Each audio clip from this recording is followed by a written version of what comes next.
I'm at the Mile High Church, where she is would you call yourself the minister's wife? Yes. Okay. The senior minister's wife. The senior minister's wife. Yes. Okay. Anyway, we're here to talk about the Amata Life products, but also menopause. So tell me, Erica, we were just talking about what we're doing here tonight. I'm about to give a lecture in this big, huge, glorious lecture hall.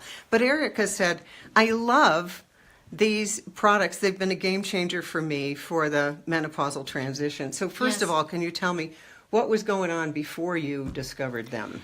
Well, first of all, I read your book on menopause when I was in my 30s, back in the 90s. That was very smart. It was so smart. and I look back and I think, why did I buy that book back then? But you were so inspirational about, what was going on. Yeah. So I've been really aware of the changes going on in my body for a long time. So before that, I was experiencing, my skin was becoming more... just more fragile or more thin. Yeah. My neck, lovely. Well, I don't know what was happening there. We always worry about our necks. Yes. So there was that. I wasn't sleeping very well. Moods would fluctuate. And although I never got hot flashes, I got night sweats in the middle of the night. Yeah. And so just a lot of things were going on like that. So, from your book, I knew I needed to eat right, and I needed to get my rest, and I needed to meditate, and all of those things, and those were definitely helping. And then your products came out. Oh my. She said to me, I'm back in the saddle again. Yes. And so I asked her, if she would be willing to tell you about her experience.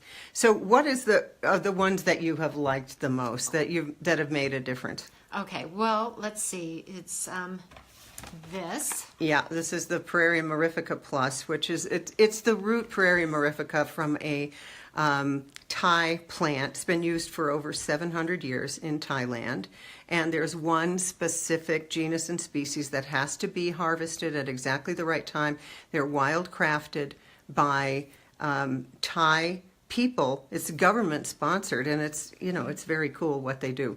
So you take this one in the morning, one at night. Yes, I do. So do I. and it's great. And I really felt results very quickly. Yeah. It was just days, and it's been amazing. I also use the drops. Because it's liquid too. It's liquid too, and it's really pretty. All these are really pretty. And so when I travel, I take these, and the other I take the liquid. Oh, that's good. But it's been amazing. I love this. Yeah, a lot of people feel that way. It's a phytoestrogen that binds to the beta estrogen receptor. There are a couple estrogen receptors, the alpha and the beta, in all the estrogen sensitive tissues in the body, including the brain, by the way. Oh. What did you notice about sleep? I slept better. I could fall asleep, and then I could stay asleep. And I didn't have the night sweats. Right. So, how about your sex life? I mean, we're here at a church, so It's time to talk about that. It's all good. It definitely, and when you talk about the brain too, I had some of the fuzziness and losing my words and things like that, and this helped with that as well. It just seemed like it was an overall.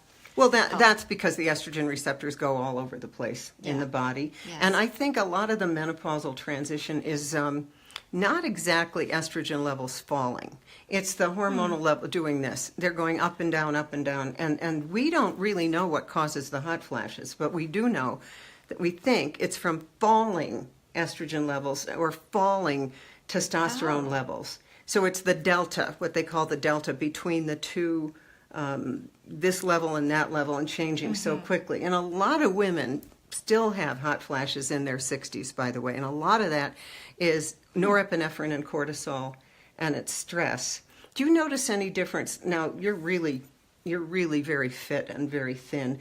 Do you notice that you get hot flashes back at all when you drink red wine or eat chocolate, because those things will often trigger a hot flash? If I really eat a lot of sugar at night before I go to bed, if I had dessert and wine, something like that, I will notice that. But it was every night, regardless what I ate.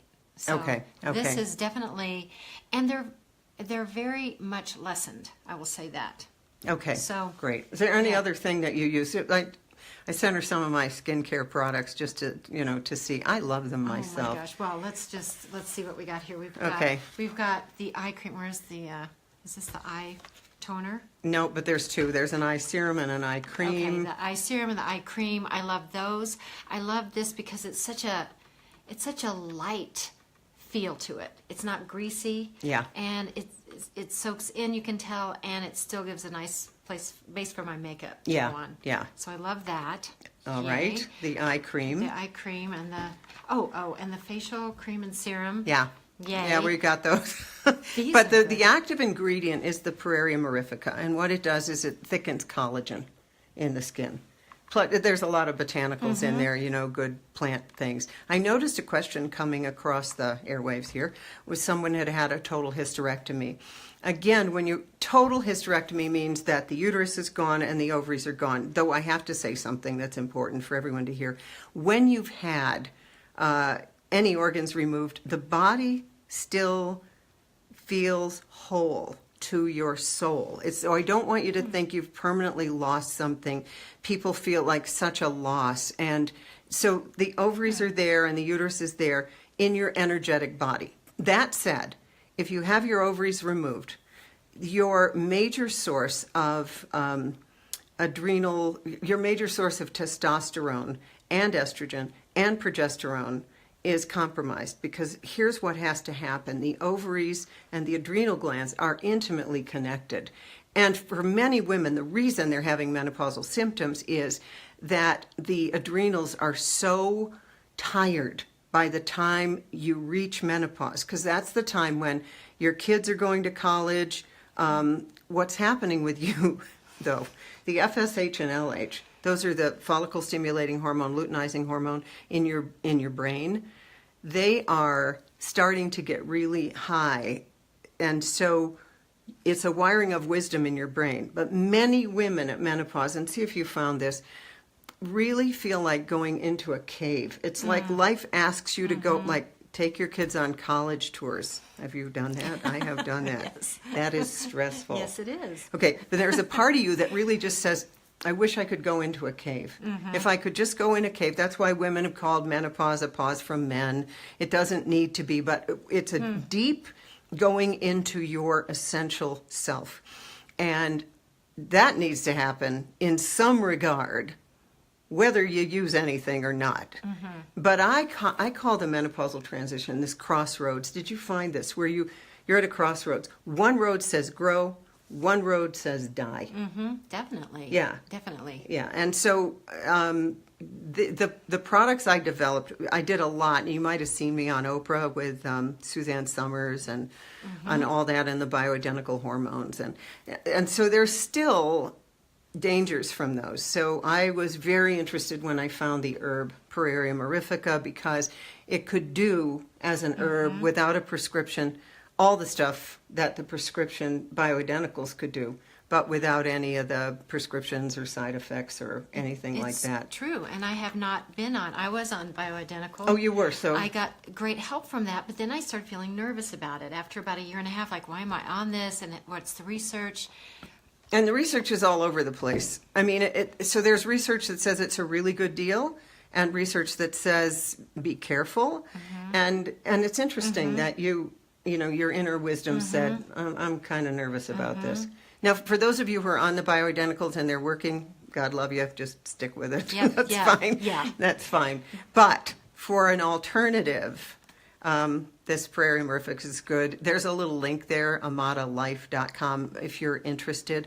What I'm really interested in is that you know that this transition is about you wiring in your wisdom in a big way. And Erica is such a beautiful example of the beauty and wisdom that's available in this life stage. Because I didn't know you in your 30s, but I think you're absolutely fabulous. And I walked in, I met her husband, who's the minister here, and I said, I love your wife, I'll bet you do too. Aw, thank you. You did. Thank you. So, yeah, so thank you so much for Sure. just being willing to volunteer her experience with the Praeria mirifica and with menopause and with having a happy, healthy marriage into midlife and beyond. And now I'm going to go and address the congregation here at the Mile High Church in Denver. Thanks, everyone, Yes. for listening. Thank you. Great. Okay, All good. right. Bye-bye.